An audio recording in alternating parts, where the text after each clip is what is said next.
Laporan kegiatan eksperimen enzim kelompok 4 kelas 12 IPA 5 yang beranggotakan Eva Nasriah Khairunisa, Amelia Ayu Putri Priyaningsih, Dinda Dewi Aprilia Yusniar, Salsabil Syakira Aprilianti Multahada, dan Sipa Ainunisa. Di sini kami menggunakan kentang sebagai sumber enzim katalase dan hidrogen peroksida sebagai substrat yang akan dipecah oleh enzim katalase, dan menggunakan alat dan bahan lainnya seperti cuka, soda kue, es batu, air panas, gelas kaca atau wadah plastik, botol kecil atau gelas obat, sendok makan, sendok teh, dan timer. Ini adalah proses eksperimennya. Kupas dan potong kentang menjadi beberapa bagian kecil yang akan digunakan sebagai sumber enzim katalase.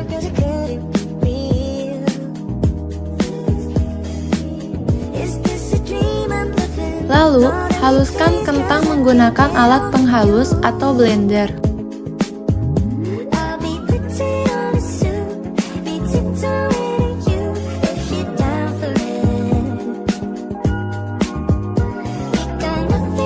Yang pertama, kita akan melakukan pengujian pada berbagai suhu. Masukkan 2 sendok hidrogen peroksida pada masing-masing gelas.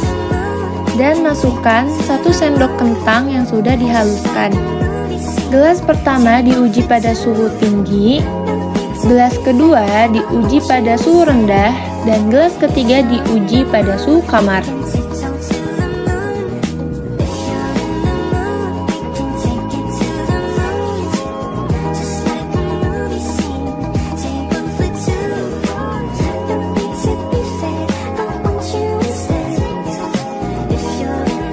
Yang kedua, kami melakukan pengujian pada berbagai pH. Masukkan 2 sendok hidrogen peroksida dan 1 sendok kentang pada masing-masing gelas. Gelas pertama ditambahkan cuka yang menciptakan pH asam, gelas kedua ditambahkan soda kue yang menciptakan pH basa, dan gelas ketiga gunakan air untuk menciptakan pH netral.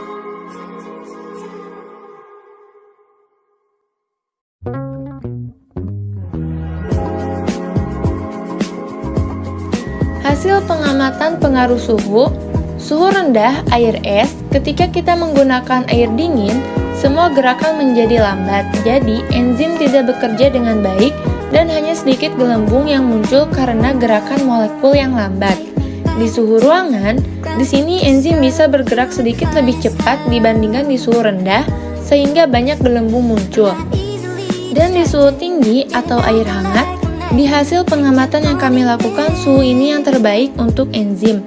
Karena di sini enzim bisa bergerak cepat dan banyak gelembung yang muncul karena aktivitas katalase optimal dalam kondisi ini. Hasil pengamatan di pengaruh pH, pH asam, cuka, jumlah yang terbentuk sangat sedikit karena enzim tidak nyaman dan tidak bisa bekerja dengan baik, sehingga aktivitas katalase rendah karena kondisi asam tidak mendukung enzim. Di pH netral atau air, enzim bekerja dengan baik sehingga gelembung yang terbentuk juga cukup baik. Dan di pH basa, soda kue, jumlah gelembung sangat banyak bahkan melebihi batas gelas. Ini menunjukkan bahwa enzim katalase bekerja sangat efektif dalam kondisi basa. Di reaksi kimianya, hidrogen peroksida H2O2 katalase menghasilkan H2O dan O2. Dari hasil pengamatan ini dapat disimpulkan, eksperimen ini menunjukkan bahwa enzim katalase bekerja paling optimal pada suhu tinggi dan pH basa. Aktivitas enzim menurun pada suhu yang terlalu rendah atau suhu ruangan, serta pada pH yang terlalu asam atau netral. Oleh karena itu, enzim katalase memerlukan kondisi lingkungan yang seimbang agar dapat berfungsi dengan baik dalam memecah hidrogen peroksida menjadi air dan oksigen. Sekian dari kelompok kami, terima kasih.